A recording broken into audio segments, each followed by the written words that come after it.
এ কি, আপনারা কারা? আর নিচে এভাবে বসেছিলেন কেন? কোনো কি দরকার আছে? মা, কিছু মনে করবে না, আমার না একটা কথা জিজ্ঞেস করার ছিল। এখানে রাহুল নামে কি কেউ থাকে? আর তার বাড়িটা কোনটা বলতে পারবে? রাহুল? হ্যাঁ, এটাই তো রাহুলের বাড়ি। কিন্তু আপনারা কোথা থেকে এসেছেন? রাহুলের সাথে কোনো দরকার আছে আপনাদের? আসলে আমি রাহুলের মা, আর ও হচ্ছে রাহুলের ছোট বোন জিয়া। আসলে আমরা গ্রাম থেকে এসেছি তো, তাই ঠিক চিনতে পারছি না। আচ্ছা, আপনি রাহুলের মা আর এটা রাহুলের বোন? আগে বলবেন তো। আর আপনারা এখানে দাঁড়িয়ে আছেন কেন? আসুন, ভেতরে আসুন। আসুন মা, আসুন, বসুন আপনারা।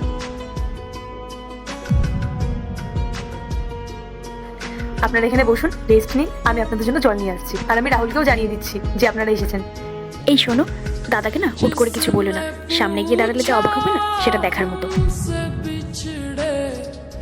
একদম ঠিক বলেছো। ও তো স্বপ্নেও ভাবতে পারবে না যে তোমরা এসেছো। আমি এক কাজ করি, আমি ওকে জাস্ট বলছি যে গ্রামের থেকে কেউ দেখা করতে এসেছে।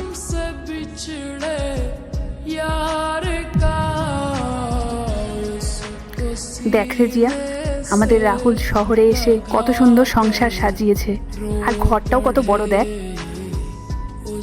ঠিক বলেছো তুমি, দাদার রুচি আছে মানতেই হবে। শুধু এই বাড়িটা না, দাদার মনটাও যে কত বড় সেটাই বাড়িটা দেখলেই বোঝা যায়। রাহুল, একবার একটু এদিকে আসবে?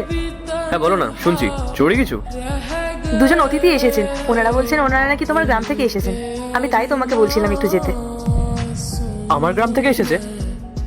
হ্যাঁ, একদমই তাই। আমি ওনাদেরকে ড্রয়িং রুমে বসিয়ে রেখেছি। তুমি এসো আমার সাথে।